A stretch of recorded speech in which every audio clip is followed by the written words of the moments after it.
Welcome to the Outer Realm with Michelle DeRoche and Amelia Pisano. Airing live on the United Public Radio Network, 105.3 FM in New Orleans.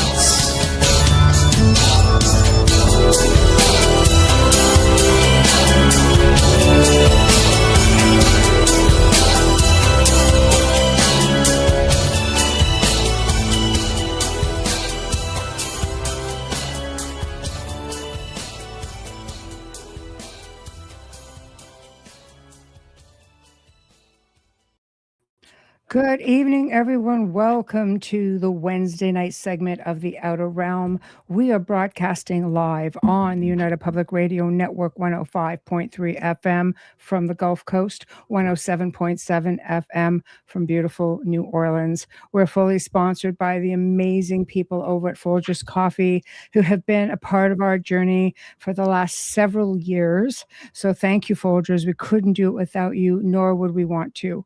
Also, big thank you to Justin Snicker, a.k.a. Dr. Snick, the Sonic Surgeon, for the contribution of his time, his music, and his voice for the intro you just heard. He's an award-winning composer of Halloween, horror, sci-fi, and dark wave electronic music, which can be found on all of your favorite music streaming platforms. Also, big thanks to Steve McGinnis, the artist behind our logos here at the show. Check him out on Facebook and Instagram. Also specializes in the horror and Halloween genre, but does incredible commission pieces of any sort. So tonight's going to be a lot of fun. We welcome author Tim Malone, who's going to be discussing his book, Behind the Veil, One Man's Journey from Opioid Addiction to Spirituality and Beyond. So it goes from this lovely connection to a beloved dog named Boo Boo. Name is Boo Boo. You know, it's just so sweet. She's just adorable. Anyway, which basically led to an incredible journey and several encounters with orbs and spirit guides, angels, other mystical entities. Literally, all I could say is just awakened to a whole other world. So we share the world with so many incredible beings. And sometimes I think people lose sight of the fact that it's all going on at the same time. It's just really amazing. So without further ado, Tim, hello. Hey, Michelle. Hey, Amelia. I'm very excited to be here. And actually in the room with us tonight, I have very many spirit beings watching and helping me speak to you guys tonight. So they're here. They're excited to be with you all. Oh, that's awesome. Well, welcome everyone. We're here to listen. We're here to hear their messages. Yes. And a note to everybody in chat. And I want to just address everybody. So hello. Hi, Heidi. Hi, Wayne. Hi, Michael on Facebook. How's it going? I'm sure I know everybody else is going to be tuning in. So I want to make sure I don't miss anybody.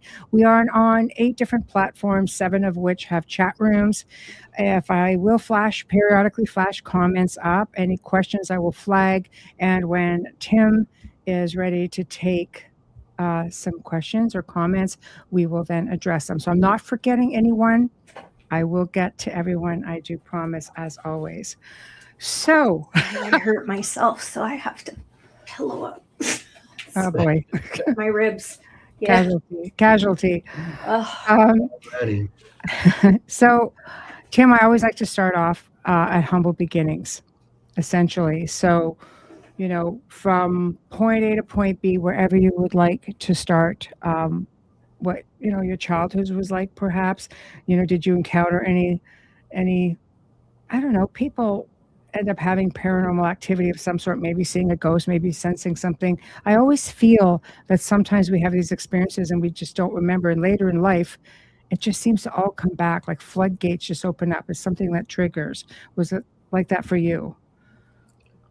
Well, kind of, Michelle. I look back, I had a great childhood. I lived in a Catholic community. We had, like 8 Catholic churches and schools around me. As I look back now, all of that was part of what I was revealed to me later. Mm. So it's almost like where I'm at now. I look back at that, and it was all for a reason. I didn't understand it then, and I didn't understand it until the last 10 years. And really, the last few years of what my purpose was and why all those things as a kid happened, and why I was in a Catholic school, and why it was that one, and why I played at this place behind this church. But it was all for a reason. Everything was a brilliant plan that they had for me to help bring in this new golden age. Hmm. That's pretty powerful, especially when you really have real understanding being younger, you know. Well, at the time, I didn't. I mean, I was Yeah, a crazy yeah. kid, and but then as I looked at, I went through a lot. I was an addictive personality, um, and fell into addictions, sexual addictions, opioid addictions through the first marriage. And, I always thought that, well, they saved me from that. But then also now I realize my soul was seeking that experience, that now it helps me be able to teach. I teach classes to people that are addicted. And so it's almost like the whole journey was scripted by them. It's so brilliant, the Mm-hmm. whole story and the path. I don't know if you all feel that way, but Mm. it's almost like um, my soul was experiencing all these crazy things for a reason. Absolutely. I believe it's a perfect alignment. We may not know it when it first starts happening. It's like Yeah. you got to go through the school of hard knocks, because it's sort of interesting how we come to this place with very little recollection of why we have to come back or want to come back. If it's a have to because you have to get something right, it's kind of cruel because you're like, I don't know what I did wrong, so what No, do I know I gotta fix? but Right. when you think of kids um, that are born, they've just come through the veil in the amnesia. They're and they're talking to their parents. I see angels at night, mommy. Or if I'm in a grocery because of my light, they stare at me. So kids who've just come through the veil do have this recollection, but we do lose that amnesia as we get older, which is for a purpose. When you think of it, you couldn't digest all those past lives and all we've done. I mean, it wouldn't be fair. It wouldn't be, and you can imagine all the losses that you would have suffered, Yeah. right? It would be so, so difficult. I've had a couple of past life recollections that started in 2010, and I started having them, and it was devastating, and it was a realization because I kept saying, "Well, why can't I know more?" And they started giving me more, and I was just so sad all the time, and you feel that sense of loss, like you're constantly grieving, and then you're grieving for a time that's long past, and you're just thinking like, I don't fit in this time and place. I think I've always thought they reveal to you when it's time for it to be revealed. Mm, And when we seek past life information, it's very tricky. So I agree with you, Michelle. Uh, mhm, it can be enlightening depending on where you are in your spiritual journey, but mm, also it also can be very troubling. But there are people that do nothing but past life regression, and they help people like somebody that has the fear of water. They go past life with somebody that can go the Akashic records, and Edgar they find Casey. out that they had a horrible drowning Mm, at some point in their life, and yeah. so it helps them explain why they feel this anxiety now about the water or whatever it is. Hmm. Yeah, Sweet. Yeah. talk oh, go ahead, I was gonna No, say, no, no. I'm just agreeing. I'm yeah, just yeah. that was Edgar Casey. He helped so many people, Oh yeah. Oh, right? Just being able to tap in and, explain why they had certain fears and phobias, and I think it's wonderful. It's just such a gifted individual. Um, so okay, well, fast forward then. So you got into all these addictions, lifestyle, and somewhere along the line, this stopped. And I think part of that was for this little angel, a little fur angel named Boo Boo. Well, the story, Michelle and Amelia, is that I was heavily addicted. I would get up in the morning and have a Mike's Hard Lemonade and take 2 hydrocodone. This was in the early 2000s, and go to work. And then by the end of the day, I'd have 14 hydrocodone and 2 Ambien to sleep. So I should have died. Long time ago. Yeah. Yeah, Back that must have been so it wasn't as difficult. controlled. Yeah. And I'm glad I'm not addicted now because there's fentanyl. So I'm sure I would have died. I was a raging addict. But the story isn't about the addiction. The story is the salvation from this dog. The dog showed up at our house. And I told my wife, we never want a dog. We're never going to have a dog. And she got this dog. And I said, well, I never wanted a dog, but I get to name it. And since I get to name it, I'm going to call it Boo Boo because it's a mistake. Aww. I was thinking Boo Boo Bear, like Winnie the, like Yogi. Amelia, you're not old enough to know about Boo Boo Bear, are you? I'm 56. Yes, I am. Oh, okay. Yeah. Yeah. Thank you. Yeah. And so the dog got me. I mean, I had to walk the dog twice a day. And then I started getting nudges from the spirit world on these walks. I would find books. Things would happen. I'd see a cave. And I started having this awakening on these walks with the dog. And the dog became my best friend. It became everything to me. My daughters, I had 3 daughters who recommended I start in a meditation class, which I'd never done, didn't know anything about it. I wasn't practicing any religion or anything. I was just, a guy going to work, overweight. And I started having these spiritually transformative events, STEs, I call them. And things started happening in my meditation group. And the dog, I walked the dog and started reading voraciously all these books. I've read like over 400 books in 10 years from everything. Edward Casey, Diana Cooper. I would just start getting books, and I think it was spiritually guided. The spirit world was getting me up to speed very quickly for a lot of lost time. There was a purpose for all this.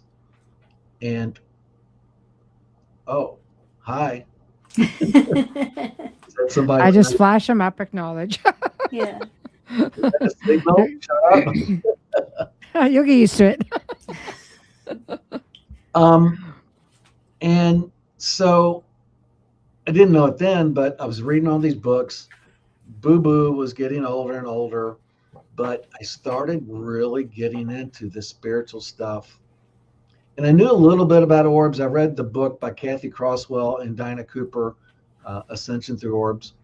So when my dog died in 2020, which was a horrible year, we had COVID. I don't know if y'all have had a pet die, but it was devastating. Too many. Mm-hmm. I know. And it's like, well, we can speak about the animal spirit world too later, because I have very strong thoughts about the Animal King guy. I got to send you a picture of him too. He's pretty cool, holding animals. But anyway, I was devastated. And so that night I took a picture of my dog who was dead. And then I started taking pictures in my backyard with my iPhone. And the next day I went to this computer, downloaded them to my photo manager, and I started seeing orbs. And I saw an orb on my dog's body, a beautiful green orb, which would be Raphael. And then I started seeing these orbs in these pictures in the backyard, but it was my dog in the orbs. So my dog was in the orbs and above the orbs and on the side of the orbs. And I was like I'd been crying for a day. But when I saw that, I was like, they really do live after us. They really do. And I asked them to let my dog stay with me. And I could almost cry now because Oh my God. they let my dog stay. And so I became a maniac. Every night I went out and did pictures and video of orbs. Yeah. And so that led to a larger purpose. I started videoing orbs and I started seeing them flash in my backyard in the darkness behind these houses. And I started seeing them like make these, I could see all these other faces. But one night I accidentally took my Canon camera that I was videoing with and focused it on a light of a house. And within that light, I saw people. And that was the beginning of orbs and people and pictures that they were showing me. They started showing me all these people. And at first, Michelle and Amelia, I was freaked out. I was like, I don't think I should be seeing this. This is, I'm looking into the other world, and I kind of knew it. And I didn't know why they were showing it. So we had some concerns.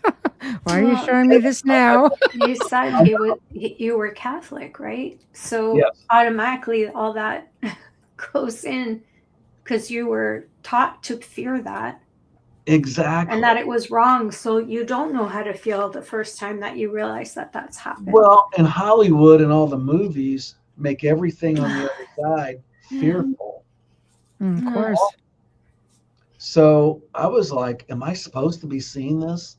But then I just started taking more and more video, snipping pictures. And all I can say is there were themes in these orbs. To me, what it was is the orb. So the orb, I don't know if your listeners understand what an orb is. Do you think they absolutely. Oh yeah. Yeah. You're among good company. These orbs that are guided, these are spirit emanations. To me, they became a stage.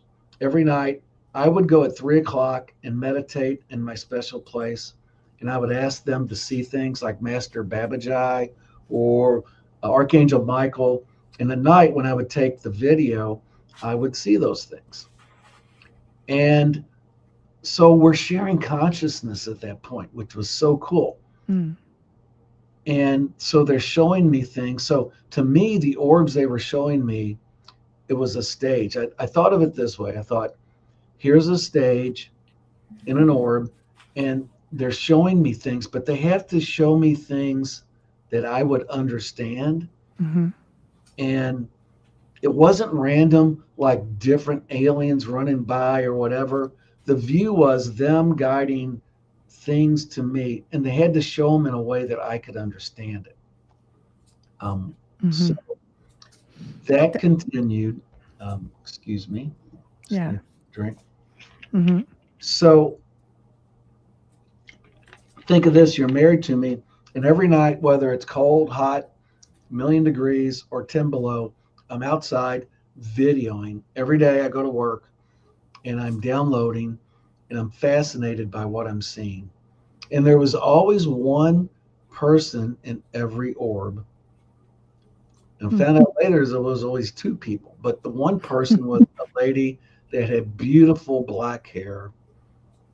And if you look behind me, that picture, I don't know if you'll see her, but she's got a face right here with beautiful black hair and her face here, and she's holding energy. That's the Lady of the Light, which at the time I just thought was one of my spirit guides. Yes. At the time. But what I've, and actually the picture above, well, I could tell you this later, but I'll tell you now. I was in all these too. So the picture above is my face at the side of an orb. So I'm sharing consciousness. The Lady of the Light which I didn't know who she was then. I called her Carol. She probably should have dumped me then. But it was, and so I'm seeing all this stuff and I'm trying to figure out why there's all these little faces and bodies moving through them and little faces in her. So I'm going to Egypt because I knew that I had a past life at the Egyptian Philae temple. I knew I had been with the spirit lady who was the minister at that temple. I called her Tula. And I knew I came down the Nile on a felucca and got off and went to that temple. And she was teaching there. And I know that we had a fling. And I knew that got me killed later, but I was gonna say, Nice. fuck it, yeah. Yeah, nice, real nice. A different time. Get you killed now. and so I was going to go to Egypt to investigate that. And I just done the book about this whole experience with the orbs and Carol. And out of the blue, the author, Jessica that wrote it, I just sent her the tapes and the video, the voice. And so Jessica said, hey, instead of Egypt, why don't we go to England to the publisher? We just got a publisher. And we have a great, I don't know if y'all know Kathy Crosswell. She's a brilliant clairvoyant in England. But Kathy's given you an endorsement. She works with Diana Cooper. And let's go see her. She's invited us. I said, okay, forget Egypt. We're going to England. So here's the best part of the story. So Kathy says, let's meet at a hotel and I'll give you a reading. So we meet. And she's endorsed my book, and we sit down for reading, and she said, oh my, oh no, what?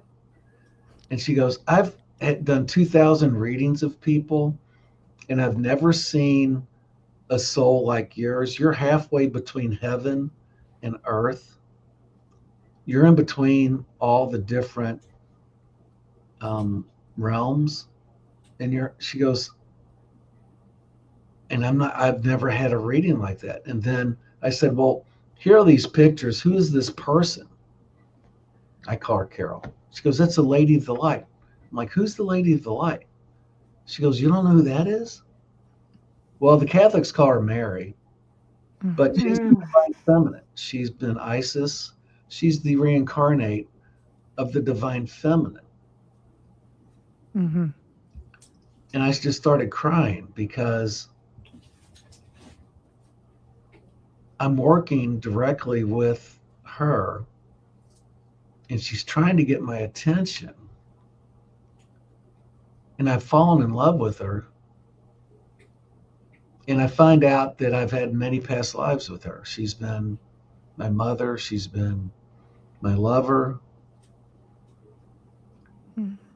And it changed my life. That was last April.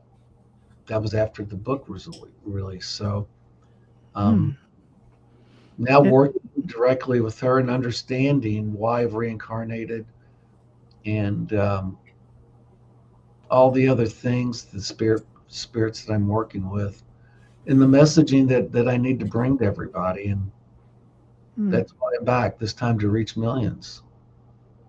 Mm-hmm. You will. Probably tonight. But it's very profound, I think, when you have that aha moment. And, I've been fortunate enough to have a few aha moments, and it really changes you. It changes you from the inside out because you realize in that moment that you really are meant for something just much greater, something spectacular, and when you realize that and you realize you're on a path, it's just going to keep giving you more and more of those aha moments. And judging from what I've read, you've had a few of those moments. Like everything that you've experienced, that you've just turned into, a lesson for yourself, and you've delved into it. So from this point, I don't know, this one would be kind of hard to beat. This aha moment of yours with the Lady of the Light. So how did you take that from that point on? Well, they matched me with Kathy because Kathy, since she was a little child, spoke to, she calls it the upstairs, I call them the holy ones. Yes. So she had the rare gift of, as a child, speaking to them like you and I speak, and I speak to Amelia. And so they matched me with her so that because I was pretty good at getting their messages and they were communicating through orbs, but I wasn't perfect at it. I'm better now. Um, but still, so every Thursday we meet and I ask her questions about things and things that I experienced, and she explains. She'll ask them, "Tim is asking you all this," and they're like, "Well, tell him this. It's so cool because it's all real. It's all there." And Michelle, you talked about how it feels to have these experiences. Mm. I think I could cry. The love that they have for us, the love they have for Amelia, Michelle, and your listeners is so profound. Mm. It just moves me so much. And they have so much they want to tell us and help us with. And we're approaching a pretty important time. So, yeah, I had an apparition of the Blessed Mother in a Kroger grocery store. I've had a lot of different experiences, but it's not about me. It's about trying to help people and reach a lot of people. And Michelle, when I listened to your podcast earlier with Carolyn, Yeah.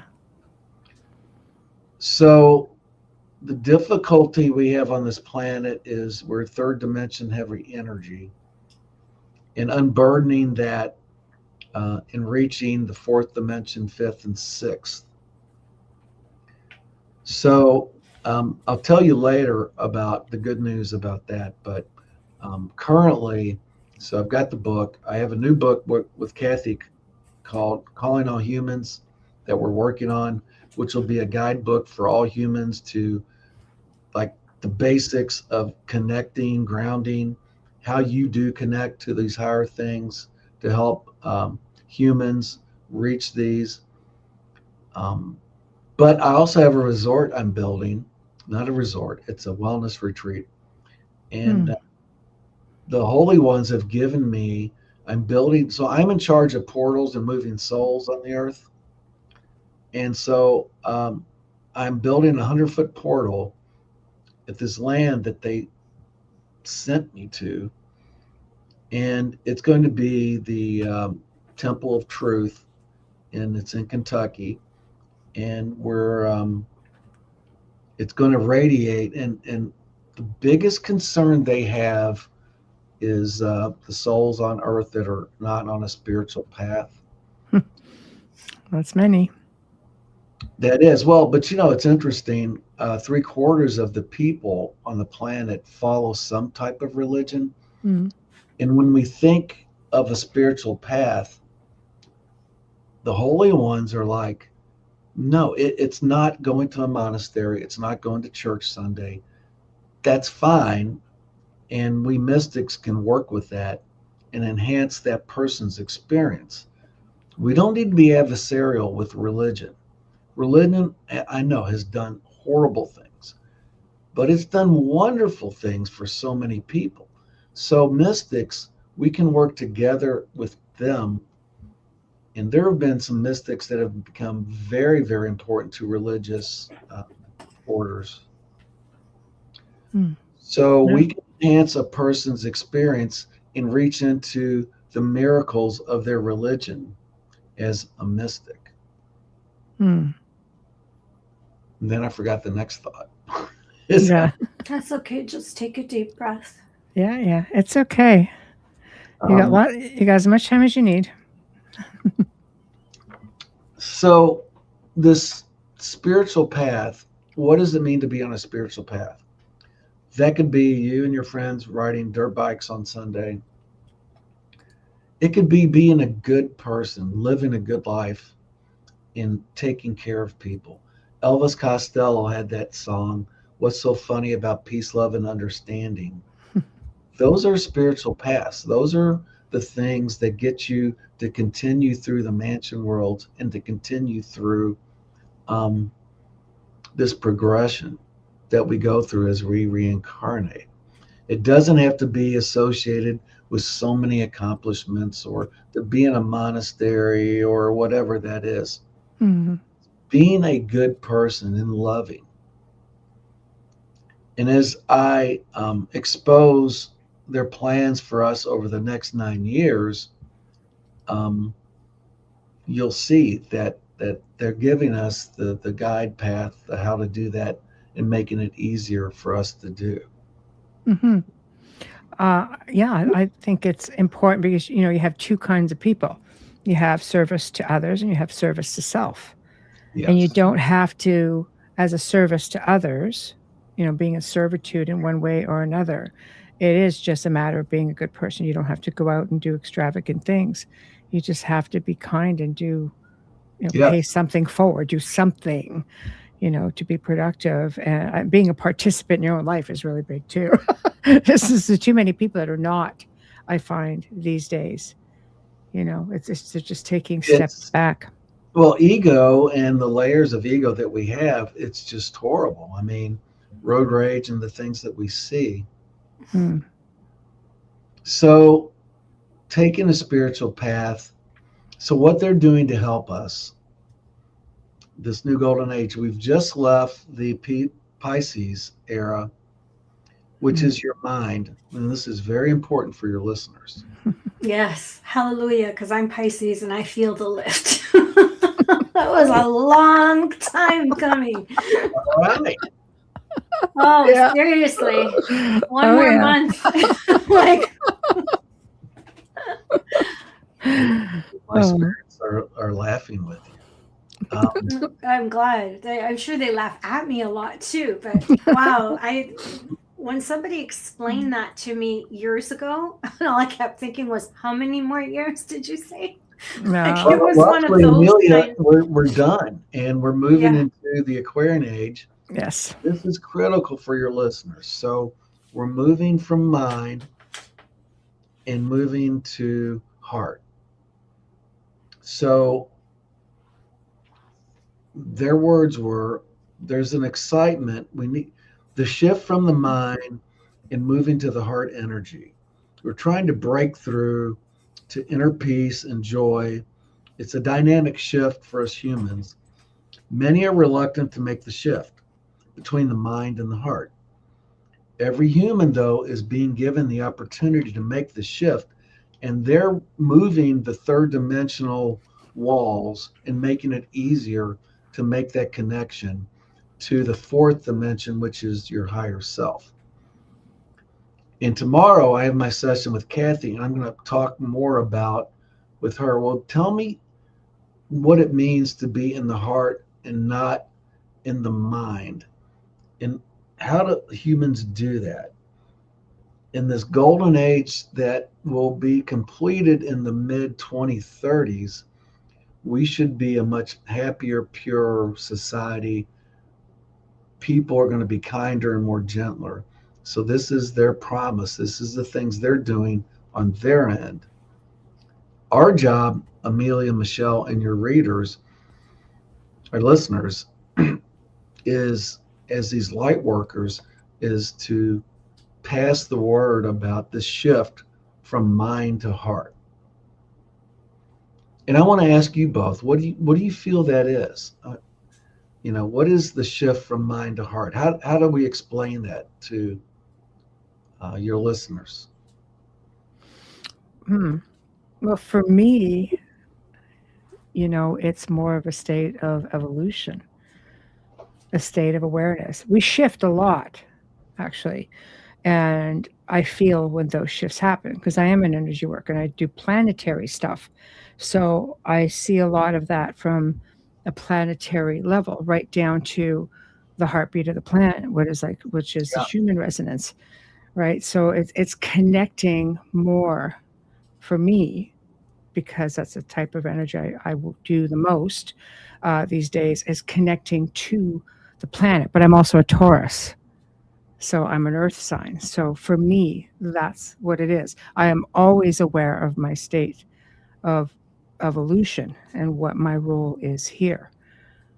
So for me, the heart, the head, easier to think with the heart, easier to react from the heart than it is from everything that's up here, because this gets you in trouble. This, not as much. It does. And it harbors all the ego and the things that we surround ourselves with to protect ourselves. Um, I just met a lady that I can't explain who I was at the time. They won't let me, but um, I cured her of leprosy, and she was with me the whole time until my death. And she was just there to bring me food as I meditated and things. And then I just met her again, and I immediately fell in love because my soul's like, there's family. This is somebody that's your family. And she's like, what are you doing? And I'm like, I don't know what I'm doing. But, and the point was, as I asked Kathy, your soul saw somebody that was part of your soul family. We don't expect people on earth to have the same understanding as your soul and your path. So we all have energies that radiate at different levels. And meeting somebody from a past life, and I guess the hard part of what we're going to be trying to do is working with people to understand. So this person now uh, has had some bad experiences with people and men, I guess. So she's closed herself off. She won't let anybody else in. She's totally sealed herself. And it's like, my path is this. I do this Buddhist stuff. I go to 10-day quiet meditations 3 times a year. I don't let anybody into my world. That's fine. But I think, I don't know. I mean, what about you, the heart and the mind? What do you think about where the examples of where we can give the people we speak to this transition to these things? Well, I like this comment. First off, look at religious paintings of Mary and Jesus. They're always pointing to their heart, not to their head. So if you open the heart, you cannot, with a cold heart, you can't experience divine love. It's called the Sacred Heart of Mary. Exactly. It's about feeling all that is around you without the mind getting in the way, which is mind is, it is, I hate to say it, but it is, it's programming. So I guess the question is, can we program the heart the way we can program the mind? Oh, wow. That's deep. Thank you, Wayne. I think that that's a comes different from experiences in life and how you evolve or not from your experiences, whether they're harsh or not, what lessons you learned, how you come out of it. And being Pisces, I'm all over the place, head and heart. I get myself into trouble a lot because Pisces do roll with their heart more than their mind. But when they get to the point where they have to make that decision with their mind, they can be just as cruel as they can be kind. For me, it's how you come out of every lesson and situation, what you do with it, how you react. You know, I don't feel that you can tell anyone how to do something. This is part of their path and their story and their spiritual growth for their higher self. Mm. And you can't make somebody want that experience if they don't want it. I learned that many times over. Yeah. Sometimes you have to leave them behind. I say it all the time. Yeah, that's what I learned from Michelle. We all travel and we all evolve at different times, and we hope that the people who come into our lives can come with us. And sometimes it's just not the way. We zigzag our way through to get to the destination. Some people are tunnel vision and they'll just go one straight line. Other people have various experiences of growth to be able to help get them to the same destination. But are we thinking with the head and heart as an evolutionary spiritual state? Because, for example, when I look at my grandson, I say to him, I love you from my soul. He goes, why do you say that? I says, because my mind and my brain, or my mind and my heart, will eventually fade, but my soul will go on for eternity. Yeah. And he goes, that's so beautiful, Grandma. He's 6. I'm like, I know. Thank you, darling. We love him so much. I love him so much. I love him so much. So it's this different evolutionary state. Like, when you say from the mind to the heart, Tim, like what is your answer to that? Are you looking at this as to what we're doing here in the physical or beyond? To be quite honest, I just got the marching orders about that this is what's going on. This is where they're helping. And my question is exactly that. How do we, and your listeners, how do we go out and the problem with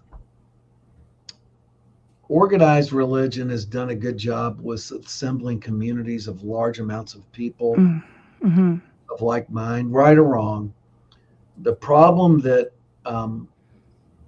mystics have had in Reiki or different things, or somebody that opened salt caves, it's so splintered, and which there are some very, very large podcasts of communities following different things, but how do we convey to people to unburden the ego and switch this mindset to more of the heart?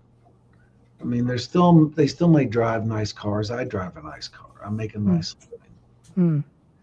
But it allows me to be able to do and fund more of the portal I'm building and all the other things. So that's okay. But I have the same question. I want to come back on your show as I learn more about absolutely what the holy ones say. Yeah. How we outreach to all these people to make this connection. So I was in my allergist office the other day, and I was upset because he's retiring. And I went to the receptionist and I said, I'm so upset Dr. Kuhn is leaving, and what am I going to do? And she's like, isn't he the nicest doctor you've ever had? I'm like, oh my God, you know what? He had the best bedside manner. He would allow you to call. He would listen to you and give you antibiotics when you wanted. He would give you some prednisone when you were really desperate. And I walked out to my car emotional.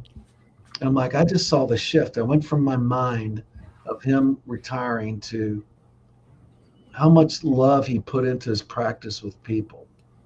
So I don't know if that's a good example, but maybe some listeners will even have examples of what they think. Yeah, it's like you're saying, it's in the everyday things, it's not necessarily the big things, but I feel like with the C word of the last few years, a lot of people were affected by it mentally. I mean, we were all affected by it. We all had losses during that time, and some people just became very, very selfish and angry and it never left them. Too much division. But that was planned. Sure. Now we're going down a rabbit hole. Yeah. That's the great divide. Has always been dark and light. It's never been this political party or that party or this race and that race. Well, It's you get always into been spiritual warfare, which happens on many levels. So I think if we're trying to avoid spiritual warfare, we have to lean closer towards light. I mean, some people can walk the fine line of both, but I think when it comes down to, it's hard because we have the odds stacked against us with respects to division. Some people want to keep that division because it serves their purpose, which is not a higher purpose. It's a lower level energy altogether. The example I can use is, for decades, I've helped people, and people have said, "Well, I want to repay you. I want to pay you something." I says, "No, that defeats the purpose. I don't think it would work if I took money from you." But I would always say, pay it forward. Pay it forward. If you insist that you want to put that money somewhere, pay it to your favorite charity. These are I with me, it's always animal charities. This is what I dig. If you want to do that, do that. Otherwise, go and just, buy a homeless person a meal, or just smile at somebody. Just pay it forward. And that's it. You want to pay for somebody's coffee at a drive-thru, whatever it is, to just put forward one nice gesture, and hopefully it's contagious. I think that's beautiful, and I think that's a step in the right direction, and that's why I'm asking. I go through to a grocery, and I have this image of everybody in there is a beautiful soul, and as I pass, I carry this energy with me. It flows behind me, and I hope it wraps around all the cranky, angry people and the people rushing through there. And I hope it wraps around them and gives them some security. But yeah, how do we do this together and actually make this work this time? This is a big deal. The next 9 years is a big deal. Collective consciousness. If you put a thought, if everybody put one thought, a positive thought with a positive message into the collective consciousness, and I've tested this theory. I have tested this theory on more than one occasion, and you just put it out there. Eventually, because there's so much negativity and division being put out there into this consciousness, there's technology that puts out frequencies that works against us. We are energies of being, or beings of energy. Therefore, we are affected by frequency. We are affected by different technology and certain waves and so on, right? Down to your own internet, it affects you. So if we step outside of that, I say grounding is amazing. Go spend some time out in the park, hug a tree. They love it. They will. Unless you live in Southern Ontario right now. That's true. They hug the trees. They will exchange energy with you. And bring plants into your home. Simple things. Yeah. Put positive things out there. Beautiful. Michelle, I agree with you. That's exactly it. If we can get enough collective consciousness and then that will be part of the way on the ground floor. They're working to do things and shift energy, but on the ground floor, if we can get enough people collectively sharing consciousness and sending those things out. You're doing it right now, just by creating awareness. This is sending it out there. You can't make someone come to it. They have to have the realization, because everybody has to go at their own pace. And we can't force it. No, it's like leading a horse to water. It starts up here. If this society that we're living in right now is highly narcissistic. It is highly narcissistic. Yeah. Oh, yeah. And the only way through it is to stop feeding it. And how do we feed narcissism? Social media posts and spending time and commenting and arguing with people you don't even know. It's like that feeds the division as well. It just, you Mhm. can't I you agree can't with win with people like that. You need to move on and conserve your energy for someone who really can get a lot out of it. But the best thing to do is start with your own thoughts. When you wake up, think a positive thought. You can actually rewire your brain doing that once a day. You can rewire all this trauma that so many people suffered these last few years. Oh, And you sure. can rewire your brain, and that can change. The continuum can change and become more loving and more light. Everybody's so angry. Meditate, manifest, Meditate, yeah. Walk on the manifest. grass, like Michelle said. Forest. People are shocked when they hear me say I turn my phone off, because I used to work with missing children through different middle people, and my phone was on 24/7. It's insane what that does to you. And I will take my phone and just hit do not disturb, no notifications, and that's it. And I'm done. I think for me that helps, being off of Messenger and all this other stuff that just spits out negativity and gossip and anger. It's got to stop. Maybe start by posting something positive every morning. The way you start your day is going to be a reflection of your day, and that ripple effect. Well, the good news is the Holy Ones are.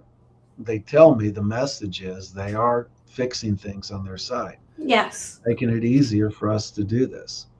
Yeah. Exactly what you're saying, Amelia and Michelle. They're making it easier for us to make this connection and this energy.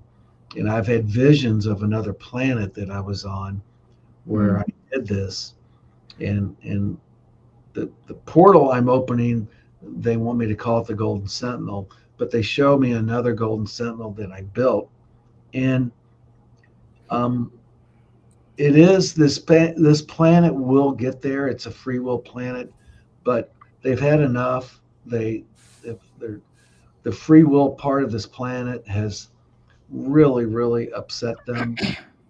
The death and destruction beyond just the soul's journey. So they're ready. They're going to start making the shift, but they need us all to help too. Mm-hmm. Well, it begins with us. I think there's one thing that I've learned in helping as many people as I have over the decades is once they believe that they're not alone, it's incredible how they change their mindset, how they feel empowered, how they feel like the sky is the limit, that they can do anything.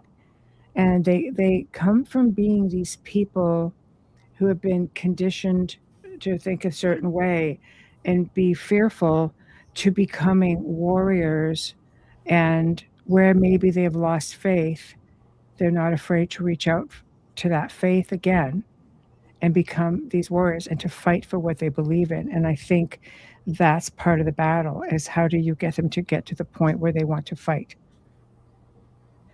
Well, and once again, 3/4 of the planet follows something. So Mm-hmm. um, Mm-hmm. again, the holy ones are concerned about the souls on earth that are not attached to a spiritual journey.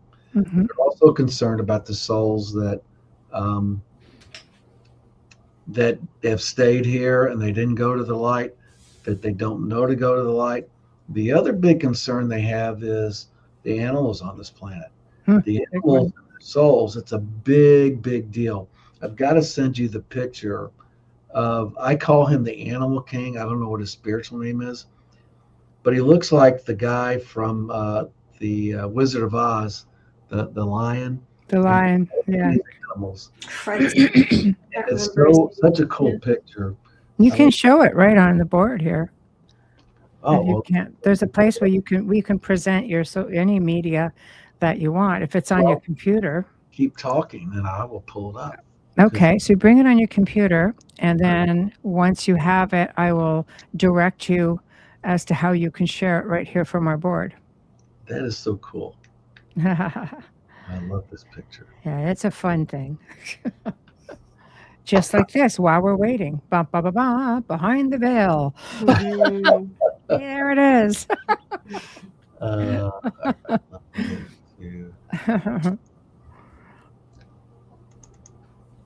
I it may think take me a few minutes, so you guys keep talking. that's no problem. I'll put up comments while we're at it here.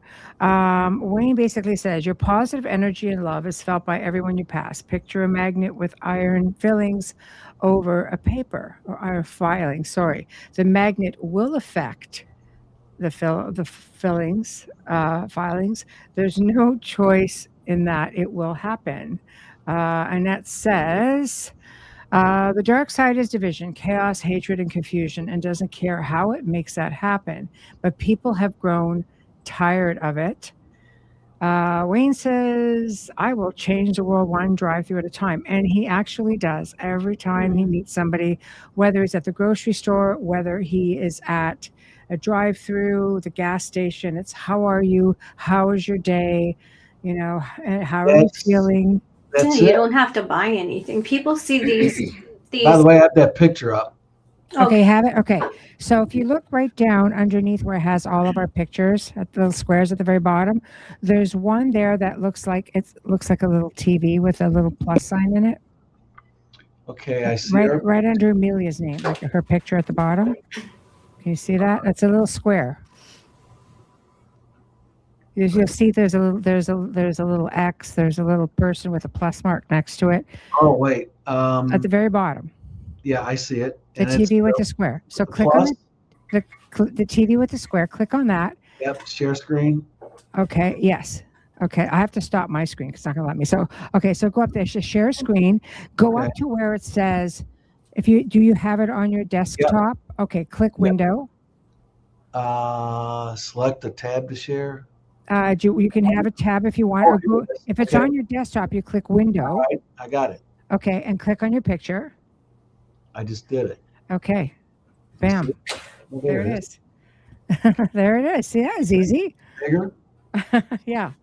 So you can make it a little bigger from your end if you want. Otherwise, that's. So this is like the cowardly lion guy. Yeah, see him holding, see his face, Yes. and there's a deer above him, and below there's some animals.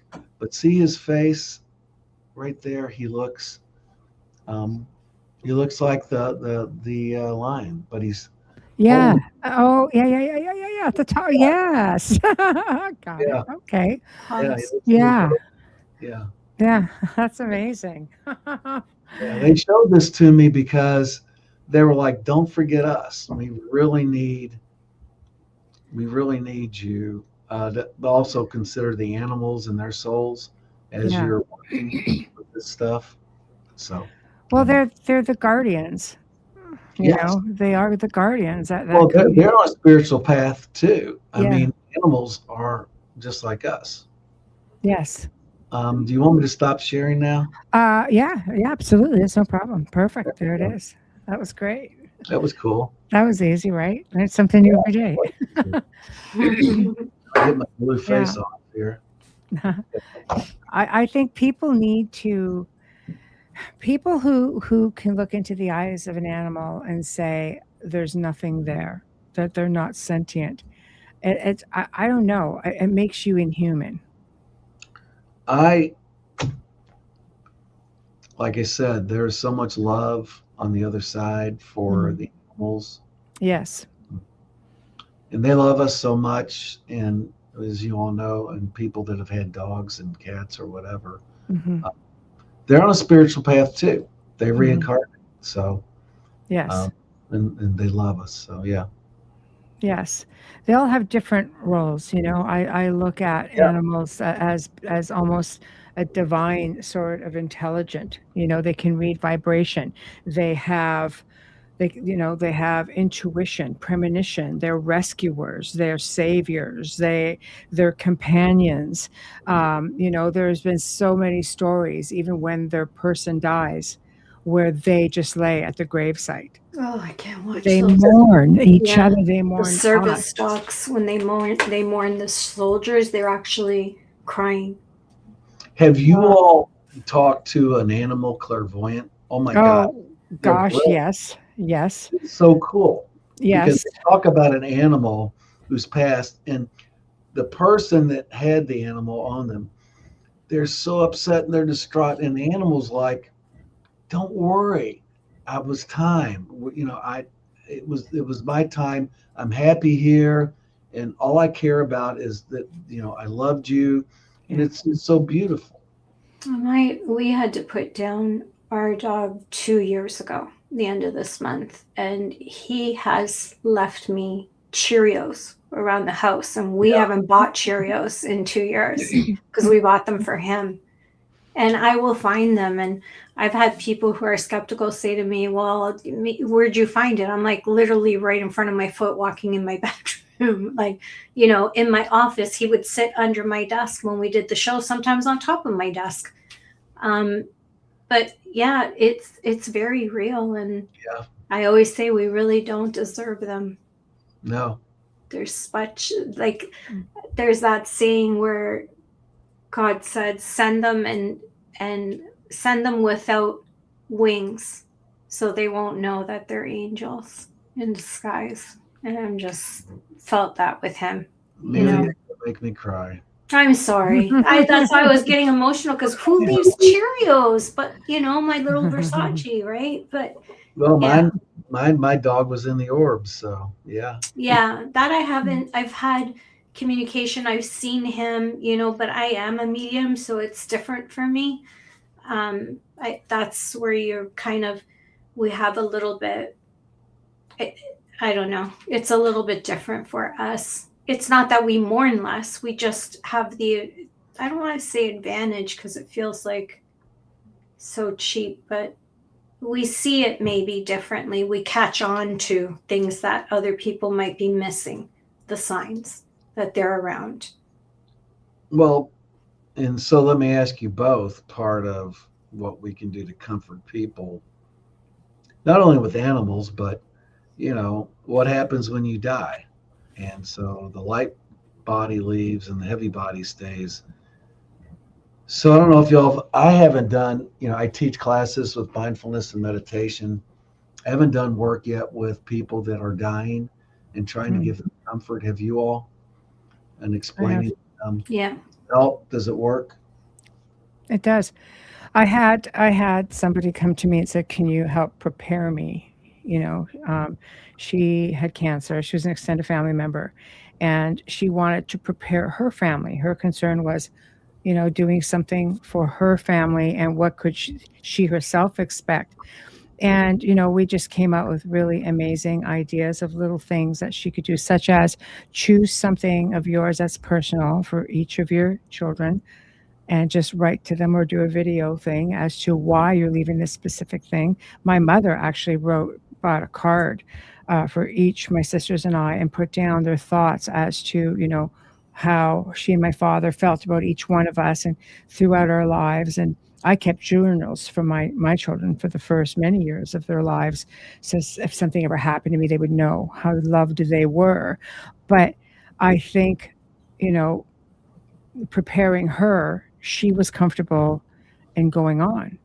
And my mother, who is highly intuitive, basically looked at me through the almost in her last, couple of days, almost through the eyes of a child again, and says, "Well, I see little Jesus."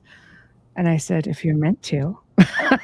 If you're gonna, you've been naughty or good, I don't know, but we were just playing. She But was a beautiful soul. she was, Yeah. and she just said, "Okay, that's good," and then just snapped out of it and turned into this. "Okay, so what do we need to do again? What information do you need from me before, I'm like, wow, what happened to that little one I was just talking to?" So yeah, I've worked with That's people before and after. that is such great work. Oh wow. Yeah, thank you. It's just ideas of how to prepare them, because that they're. What do you say? You just know. It's just my uncle said he never feared death. When my uncle was on his deathbed, he feared death, and he tried. He had all the money in the world, like, and he was an executive at a hospital, executive of a bank. And he goes, I can't save my own life.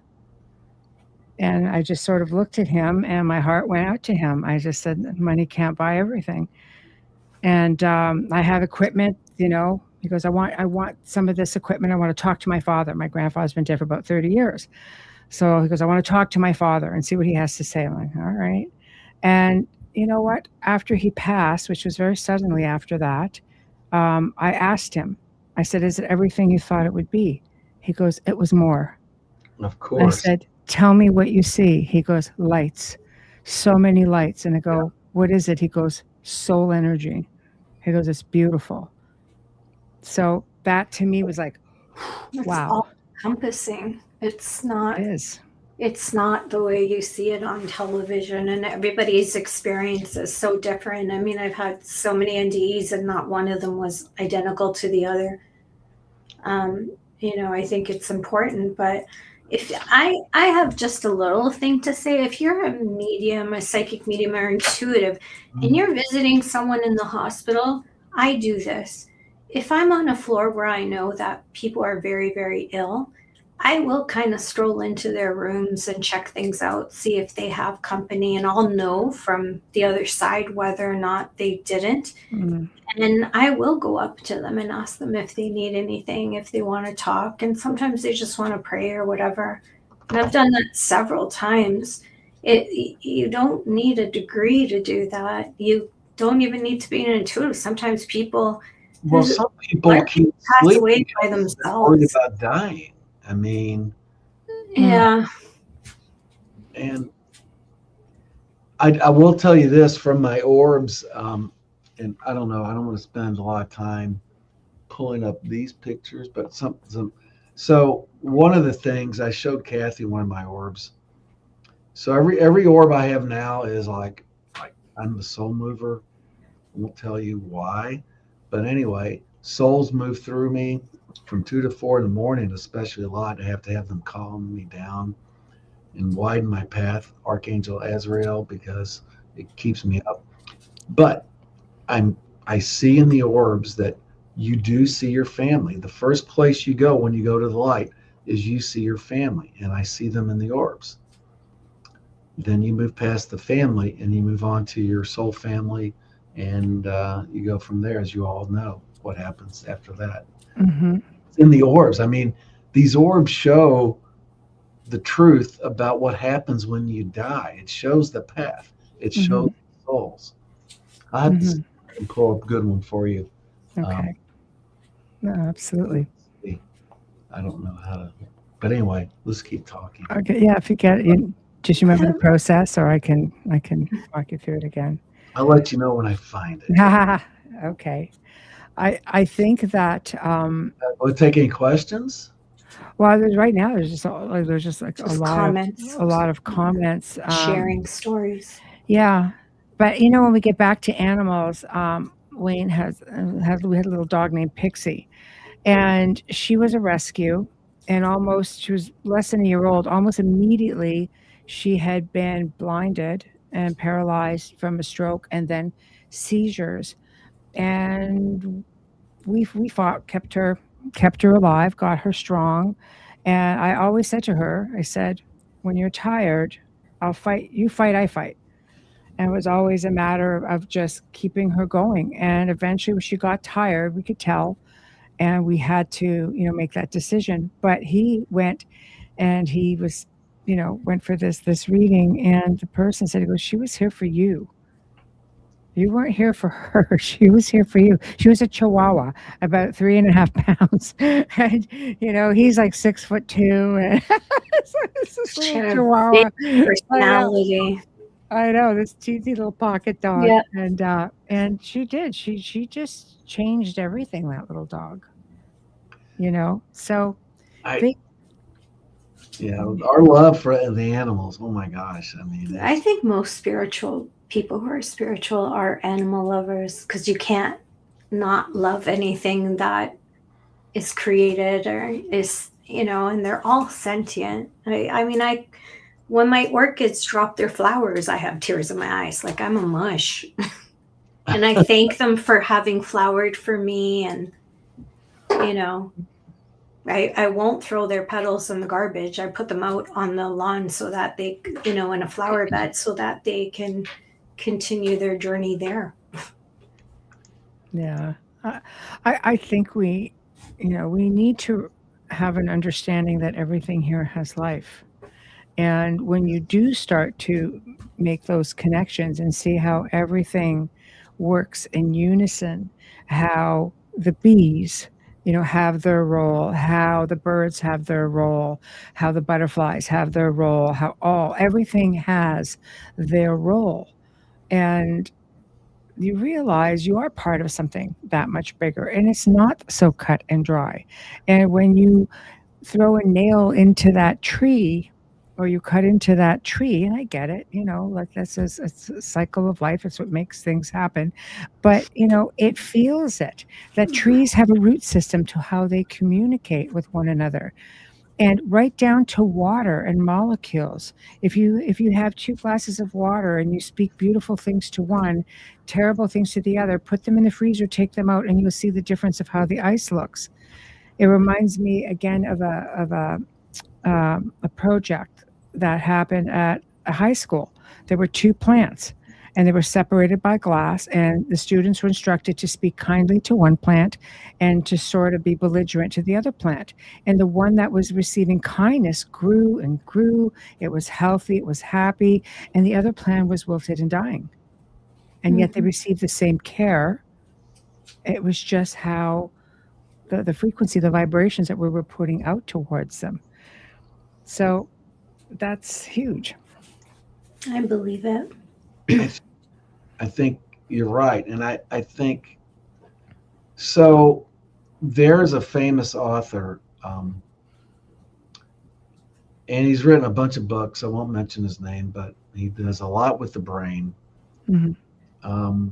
And he's become famous, and he does stuff with Oprah. And his whole thing is that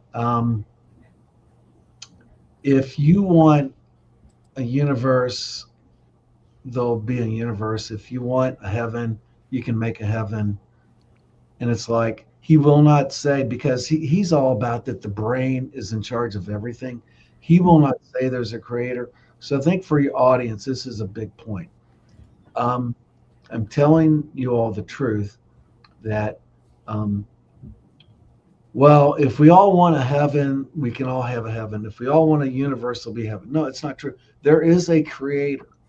We are a part of a universe that is so brilliant and so beautiful, but there is a creator. It is not our brain that creates things. There is this incredible archangels and angels and other planets. It's just brilliant. And it's different worlds as you progress through, as you reincarnate. It's brilliant, and they are brilliant. And so it's not that he just can't say that, well, there is a creator, because he's all about, it's in your brain. If you want it, you'll create it in your brain. How do you all feel about that comment? I'm probably in trouble with him, but anyway. I think the brain, you're looking into something that's, again, very, to me, very, very physical. I know that what I'm more energy. So I know that what you put out there is what will return to you. So if there's something you want in life, if you want to attract certain kinds of people to you, then be that kind of a person, because the creator, the universe, wherever your faith leads you, will send you what it thinks you want. So if your mindset is always stuck on this hamster wheel of, woe is me, I've got this terrible luck, or I've always got these people around me, then that's what's going to send you. If you're thankful, you're grateful, you're putting out positive energy, and you are kind, then it's like, you must want more of this. Okay, so this is what is sent to you. You get signs as well, So if you're fighting an uphill battle, and the creator, the universe, wherever your faith lies, will kind of give you these exit points. But if you choose not to take them, you're still going to climb the hill. But as soon as it starts nudging you into a different direction and you're like, okay, you know what? I'm just going to change gears and go down this road and see what happens. Oh, wait, things are getting a little bit lighter. Oh, okay. Well, I'm going to stay down on this road. Well, here's another road. Things start to get easier, but people don't like change. Change is difficult for some people. And this takes us back, Tim, to what you were saying. How do we get I people to know. go from here to here? How do you get them to embrace the change? Some Well, people are living in trauma, though. If they were verbally abused or abused as children in any way, they have to heal before they can go into that. well, and I think here's the plan. I think this isn't this talk today that we have the solution. I think as I continue to work with the holy ones, and tomorrow I'm going to ask them, how do I make it more simple to show them examples of what the mind and the heart, the difference and how you connect? But how do we, and all your listeners, they're all light workers, I can tell they are, and they're all beautiful people. How do we do this? Because it's been tried. Remember, there's a lot of modalities, there's all these people doing all this stuff, and they all want to make a difference. But this is the time. This new golden age, this Aquarian age is right now. It just started in February, and they're telling me 2032 to 2034, we're making this transition big time. So how do we on the ground help this? We're the ground workers. So how do we create this army? So I need to be back on your show as I learn more. And as you all both are clairvoyant, ask and say, how do we do this? You have to remind them. Yeah. Remind them of who they really are. And collective consciousness, like Michelle said. Yeah. That's a big one. We are one. The most fascinating thing I ever heard through a piece of equipment when I said, who am I speaking to? We are you, you are us, we are one. We are one. It never left me. We share a consciousness. It's like sharing that brain. We did. Right? And if we continuously put out the message, eventually the collective starts to think, do I keep hearing this? What is this thing? What is this I'm hearing? What is this about? And then they start looking and they start digging and they start connecting up in real time. My vision that I've seen in the future societies that I've worked with or that did make the transition, generally they're smaller groups of people in more protected societies. I had a vision one night, and they almost showed me domes of groups of people that were like-minded, that provided everybody with the same protection and love. Mm-hmm. And these were places where the arts were important. They had very stiff laws about people that went against the mores of society. Mm-hmm. And they very much supported arts. They supported these group gathering areas where people would share thoughts and ideas. And we all think, well, how boring is that if I don't have my video or I don't have my phone? But think of when you were a kid, how happy were you when you were just playing with the box? Yes. I know. I reflect back to that a lot in my life. What would you have done differently, Tim? Right? What would you have done differently? What would you have changed? Do we feel like it's easy for us to think, oh, I wish I would have just done this or done this. I wish I wouldn't have done this. I wish I would have done a different thing. But maybe we just need to be exactly how we are right now to finish the journey and to bring as many people with us as we can. Well, you two are beautiful, and I'm sure all your listeners are. Oh, you all share such wonderful energy, and all the spirits around me are like clapping for you guys. They're very Aw, thank Thank you. you. Regrets are Mhm. silly. Regrets are ego.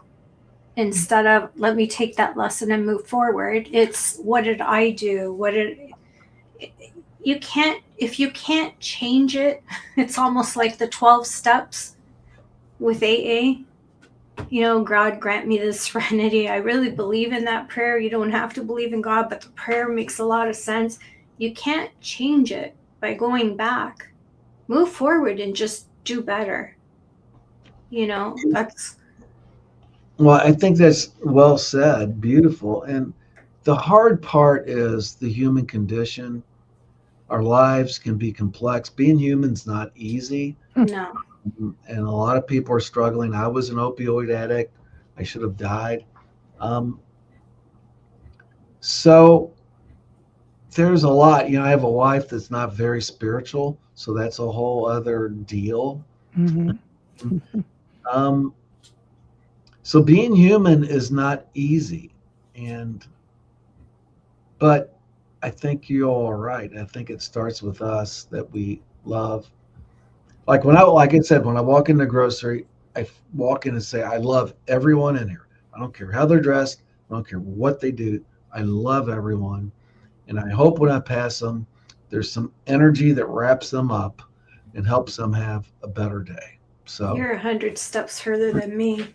I don't love everyone, but I do wish them all well. And I had to learn a difficult lesson that it's okay to walk away because you've tried.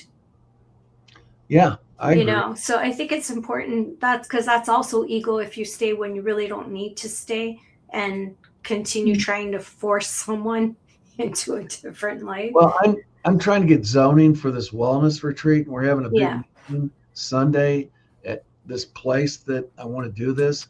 And all these neighbors that hunt are going to be there, and they might spit on me, they might yell at me. So I'm with you, Amelia. I may not love them at the end of this meeting. I hope I'm still alive, but You'll be fine. You're bringing awareness, and you're not taking up a lot of space, and you need nature, and that's part of it's nature. all going to be green space is all I'm doing. Yeah. I just hope by showing them what I'm doing, they get that I'm not a threat and I'm not building hotels and I'm not. No, and just remember that it's okay to fail the first time. It doesn't mean that you're going to fail every time. Well, thank you. I love because something is there could be changes, but they're changes made to be able to carry out this next step. Amelia, we must have had some past life together. I think everybody who meets and discusses and comes on the show, we've all had something. I think we've all had a lot of more past lives than we all. I don't want to come back. I really don't want to come back. You don't have I'm like, I cannot do high Take a school break for a again. I talk to my guys. I'm like, come on, just yank me over. See, I'm more of I'm a warrior. I have as many in my family who have been before me, and as much as I don't want to come back, I know I would come back just to fight for those who can't. If it's not finished, yeah. Yeah, I'm the same way, Michelle. I know I've decided to come back so many times to make a change or make a difference. But maybe this is it. It's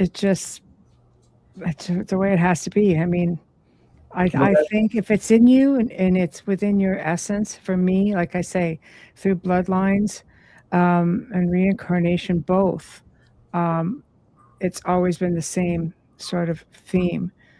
And it's been no different in this life. I've always fought, for the innocent.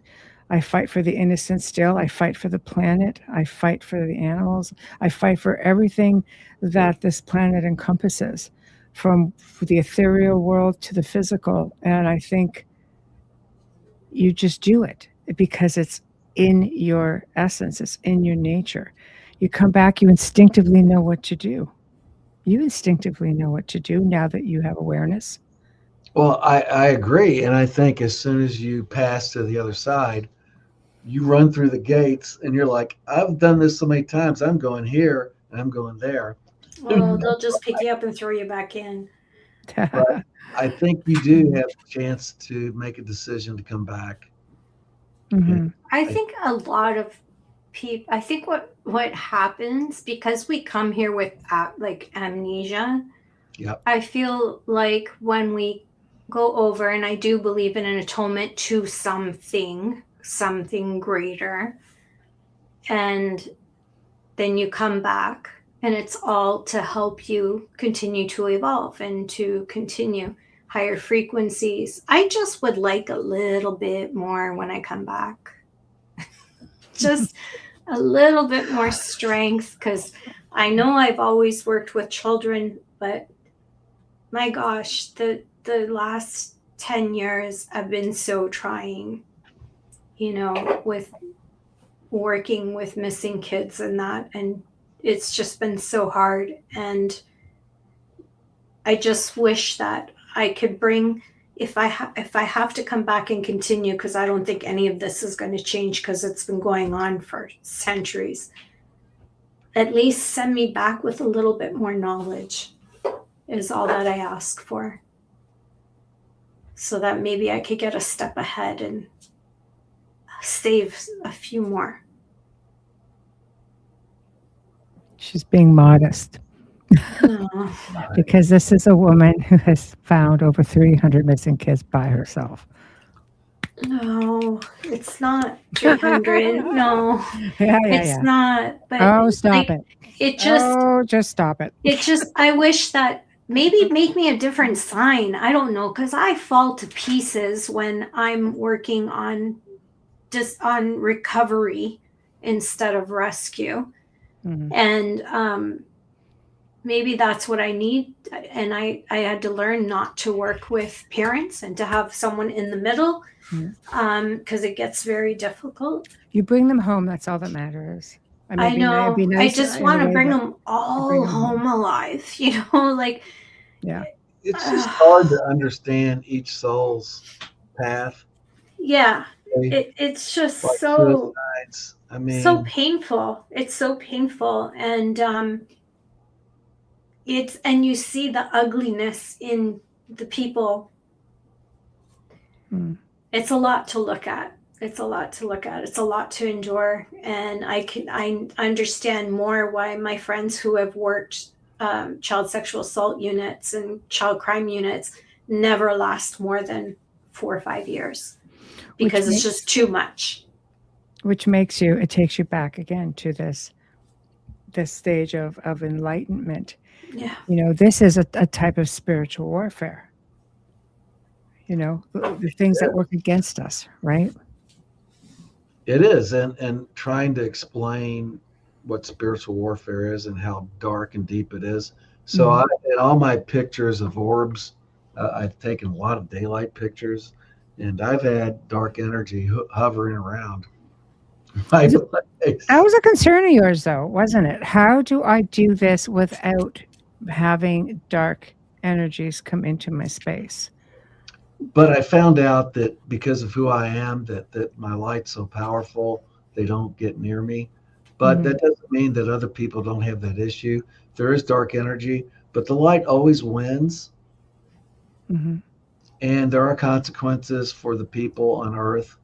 I don't know where your thoughts are on people that mass murder and things and where they go. Oh, mass murders? Yeah. That's a whole other show.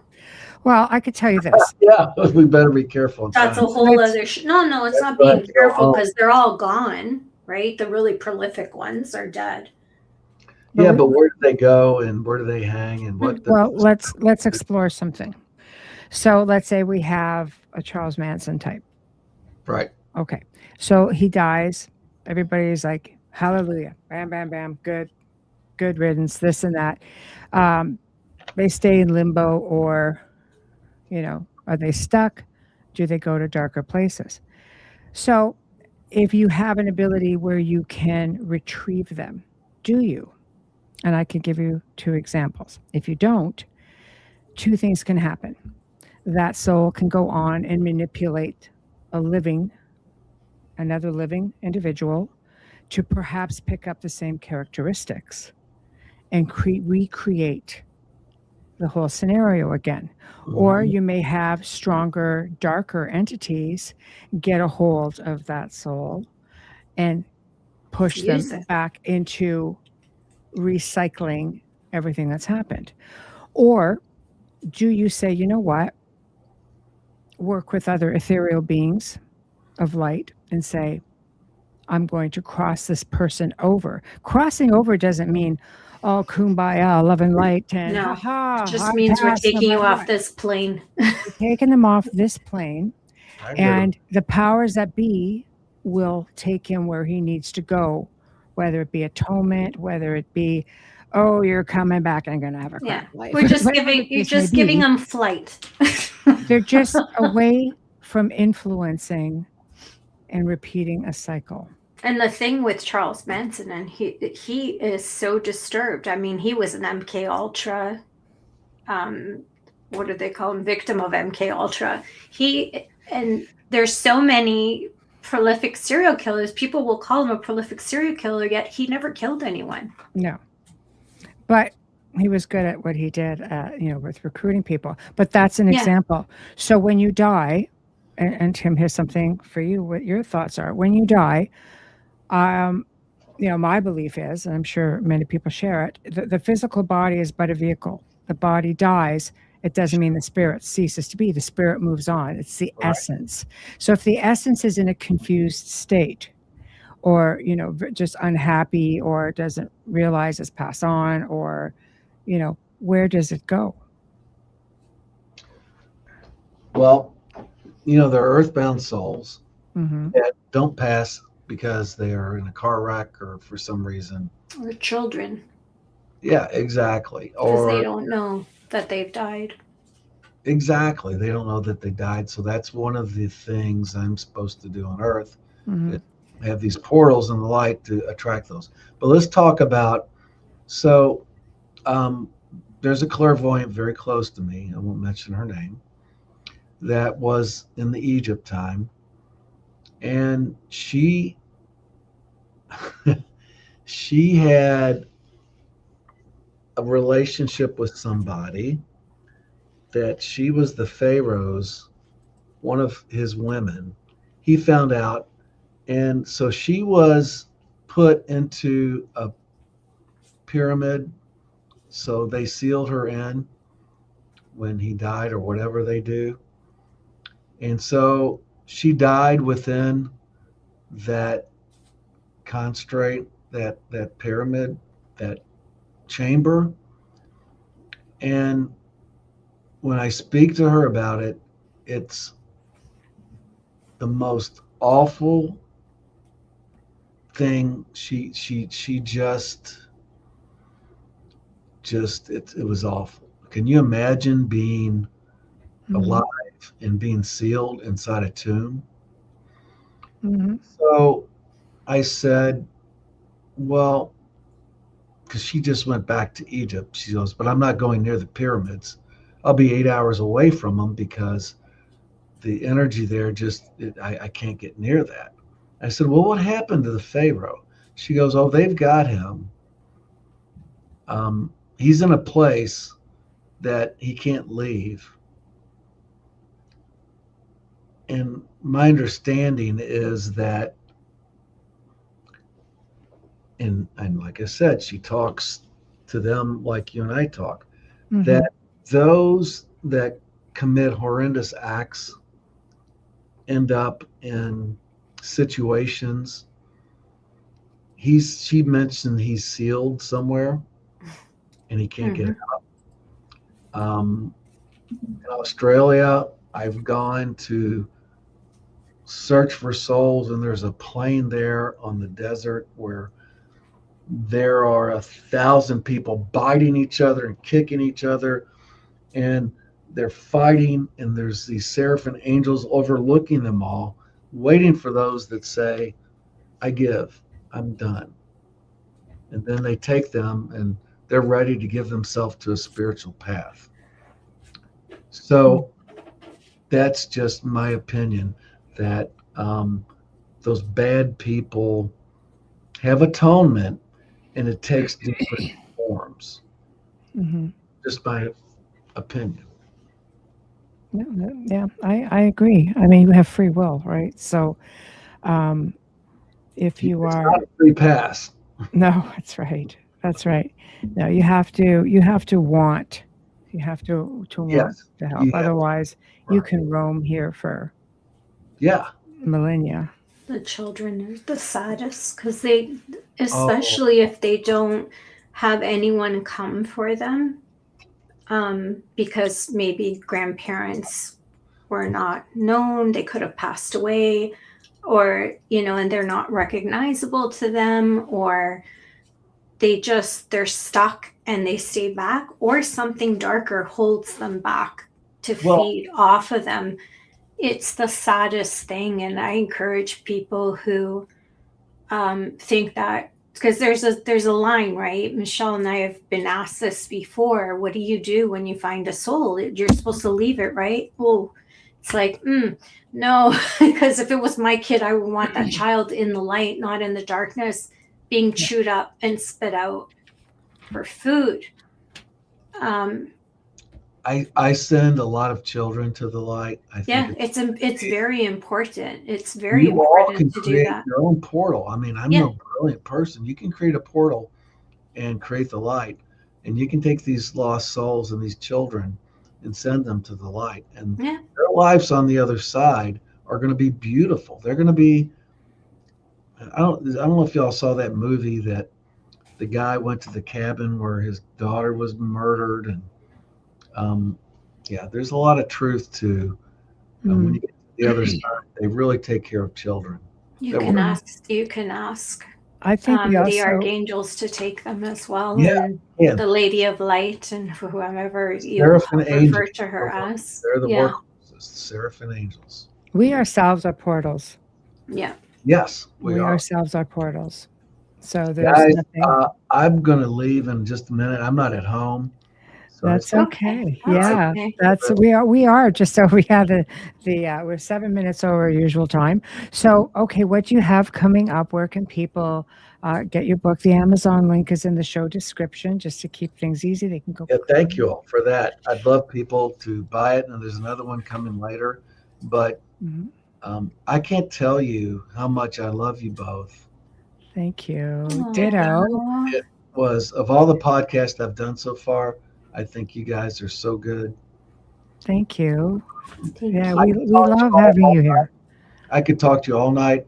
I could sit in a living room with you, and we could all fall asleep. And I could wake Oh, up. we don't sleep when we're together. It's like and energy, and yeah. Mm, I have to ask them to shut my brain off between two and four because of the souls moving.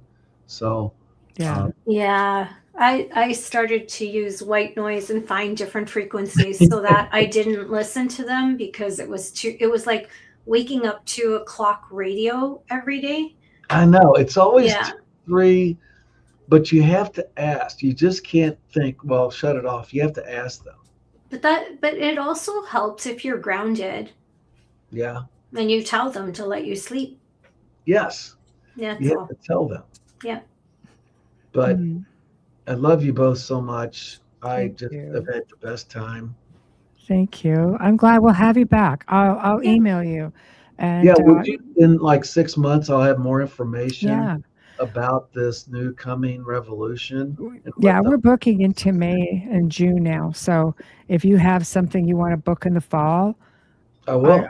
I would recommend that we book it, because if It'll you be wait six booked, months, you'll be into the new year. especially just before Halloween, September, It's very, October, and it's all the very, spirituality in November. It gets crazy. yeah, it's very humbling. Well, you But guys are doing great work, and thank you so much for having me. And thank your thank you. listeners. They're all great people that are trying to do the right work. I can just feel it.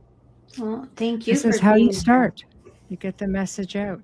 I So know. where I'm can just people starting. where can they find you if people have questions or want to connect with what you're doing? Well, you have the book that you can Yeah. buy anywhere, like it on Amazon, but then The website is timmalonebehindtheveil.com. And Okay. that has actually the pictures from the book in color Mm-hmm. and descriptions.